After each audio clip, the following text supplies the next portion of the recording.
I really want to start the story at the beginning for Jacob and even his early identity, right, and build off of that. So, like in the Bible, it states that Jacob, it means heel grabber, and like you were mentioning, like he starts his life off being manipulative, being super competitive, and at the early part of his life, he's basically trying to secure things for himself with disregard for other people. So, do you think people naturally try to get ahead like that? Like, if that's something that we're inherently born with, or that's something that over time you learn it?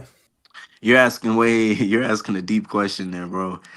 Because like I'll say like this, right? Like, 'cause I'll say like this, like even if you look at it like competition, right? Like I know I could say for me, especially in my younger years, I'm 30, I'm about to be 37 now, so I'm a father already, but I'm basically to a lot of people. Like I'm in that era of my life, and I could say like competition. Even if you just say competition, like I've been competitive, like, and not even just when you come to sports, right? Like I remember being in situations where I felt like somebody doubted me, and I just like I want to prove that person wrong. Like in my head, I was competing with them. Like that Michael Jordan meme. Like that's all. When he says, "Oh, somebody said this about me," that's all it took, and he switched into that mode of I gotta prove that person wrong, and that person might not even have known that I was in competition with them. But just because I felt disrespected, I was like, I have to prove this person wrong. Even if they don't even realize it. Like in my head, I'm like, nah, I can't be, that person that they expect me to be. I gotta be better. And that also ambition, right? Like I think ambition, like looking at it, like what are you willing to do to get to the top of the mountain? Like what risk are you willing to take that you shouldn't take?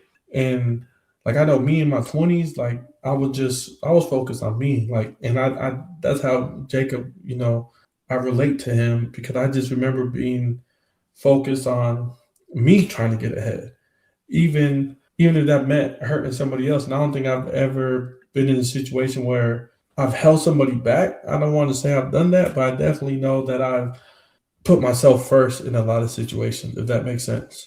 No, it definitely does, bro.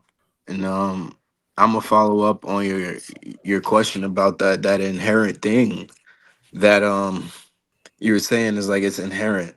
The issue with that is if we look at where Jacob comes from, his father is Isaac and his dad is Abraham.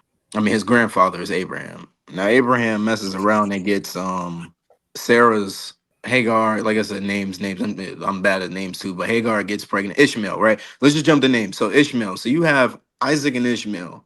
Now there's already I'm not going to talk about generational curses, but generational patterns. You already got an issue where there's other women involved. Mm, you know, is a so our polygamy, a lot of people bother with those kind of things too, but they don't realize that it messed up the household, man. So Isaac kind of got a bad rap. And I'm not going to say that it was meant for Jacob to be inherently evil, but from a household perspective, the background that it's coming from, it was a little chaotic. It wasn't supposed to happen. And the reason why I'm bringing this up, because it wasn't supposed to happen that way. Abraham was not supposed to have another child outside of Isaac.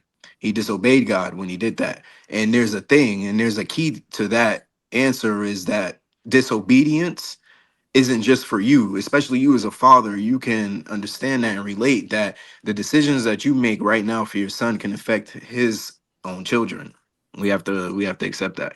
So I can't blame Jacob and say that you know the curse was just placed on him. I think it was more like a prophetic, like, hey, this is going to happen because you know what, you never fixed the situation, man. You just kind of let it go, and we can see Abraham never really did anything about it. He just kind of was like, "Hey, get out of my house," to Ishmael.